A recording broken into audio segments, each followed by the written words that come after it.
రైతులకు సంబంధించి సుమారుగా నాకు తెలిసి ఇది ఇప్పటికీ ఒక 20 వీడియోనో 25వ వీడియోనో కేఎంఆర్ న్యూస్ నుంచి చేస్తున్నటువంటి వీడియోస్. రైతుల యూరియా కష్టాలకు సంబంధించి అనేకమైనటువంటి వీడియోలు అనునిత్యం ప్రభుత్వానికి చేరవేసేటువంటి వారధిగా, అనునిత్యం కూడా రైతుల కష్టాలను వివరించేటువంటి వారధిగా ప్రతిరోజు ఒక వీడియోను కేఎంఆర్ న్యూస్ నుంచి, కేఎంఆర్ నుంచి మేము పంపిస్తూనే ఉన్నాం. ప్రభుత్వం దృష్టికి వెళ్ళే విధంగా ప్రతి ప్రాంతానికి మా వార్తలను షేర్ చేసే ప్రయత్నం చేస్తున్నాం. ఎన్ని ప్రయత్నాలు చేసినా రైతులకు సంబంధించినటువంటి గోడు మాత్రం తీరట్లేదు. ఇప్పటి వరకు కూడా రైతులకు సంబంధించిన గోడు తీరతలేదని చెప్పుకోవాలి. రైతులకు సంబంధించి ఇప్పుడు నేను కొన్ని వీడియోస్ మీకు సైడ్ బాక్స్లో కనిపిస్తూ ఉంటాయి, చూడండి ఒకసారి. వర్షం పడుతూ ఉంది. వర్షం పడుతూ ఉంటే వర్షం పడుతున్న నేపథ్యంలో కూడా ఛత్రులు పట్టుకొని టవల్లు కప్పుకొని క్యూ లైన్లో నిలబడ్డారు. నాగర్ కర్నూలు జిల్లా తిమ్మాజిపేటలో యూరియా కోసం టోకెన్లు ఇచ్చినా కూడా యూరియా బస్తాలు రాక క్యూ లైన్లో వర్షాన్ని సైతం లెక్క చేయకుండా రైతుల క్యూ లైన్లు కనబడతా ఉన్నాయి.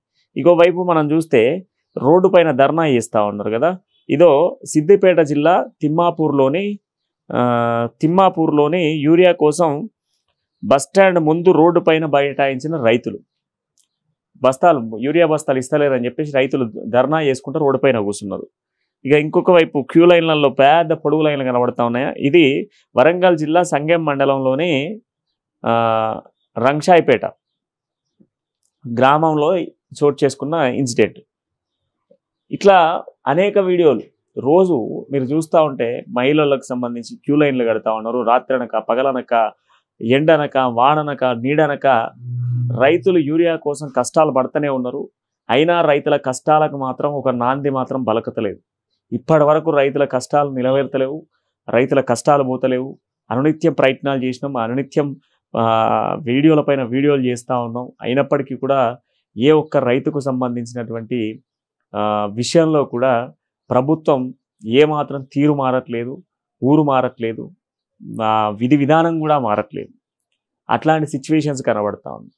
ప్రస్తుతం ఉన్నటువంటి తాజా పరిణామాల నేపథ్యంలో యూరియా కొరత అనేది తెలంగాణ రాష్ట్రంలో బీభత్సంగా పెరిగినటువంటి యూరియా కొరతకు రైతులు పెద్ద ఎత్తున ఆవేదనలు వ్యక్తం చేస్తూ ఉన్నారు, ఆందోళన వ్యక్తం చేస్తూ ఉన్నారు.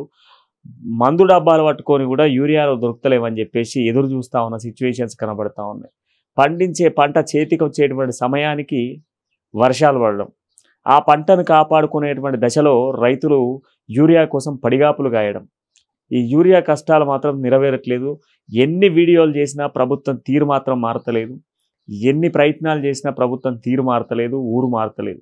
ఏం చేయాలి రైతులకు సంబంధించి? మరి మేము సమీక్షలు నిర్వహిస్తూ ఉన్నాం, సమావేశాలు పెడతా ఉన్నాం, అయినా కూడా ప్రభుత్వంతో చాతనైతలేదు. గత బీఆర్ఎస్ ప్రభుత్వంలో కూడా రైతులకు సంబంధించిన యూరియా షార్టేజ్ ఏర్పడ్డది. కానీ దానికి ఒక పునిస్టాప్ అనేది తొందరలోనే పడ్డ సిచ్యువేషన్స్ ఉన్నాయి. అప్పటి వ్యవసాయ శాఖ మంత్రి నిరంజన్ రెడ్డి గారు వెంటనే ప్రభుత్వం దృష్టికి తీసుకెళ్లడం, వెంటనే దీనికి సంబంధించిన చర్యలు తీసుకోవడం, వెంటనే రైతులకు సంబంధించినటువంటి సమస్యలు ఎక్కడెక్కడ షార్టేజ్ ఉన్నాయో ఆ షార్టేజ్కి సంబంధించి పంపించే ప్రయత్నం చేసి వారం 10 రోజులు నార్మల్గానైతే షార్టేజ్ వచ్చిన సిచ్యువేషన్స్ ఉన్నాయి, కొరత ఉన్నది. కానీ ఏ విధంగా నెలల తడబడి కొరత లేదు. ఎరువులు మన దగ్గర తయారైతాయి, పక్క రాష్ట్రాలకు సరఫరా అవుతాయి, కానీ మనకు మాత్రం షార్టేజ్.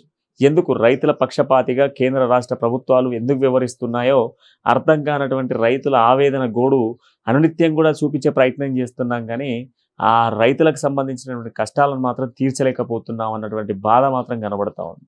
ఇట్లాంటి రైతులకు సంబంధించిన మరిన్ని వీడియోలతో మళ్ళీ కలిసే ప్రయత్నం చేద్దాం. అంటిల్ నేను చూస్తూనే ఉండండి కేఎంఆర్ న్యూస్.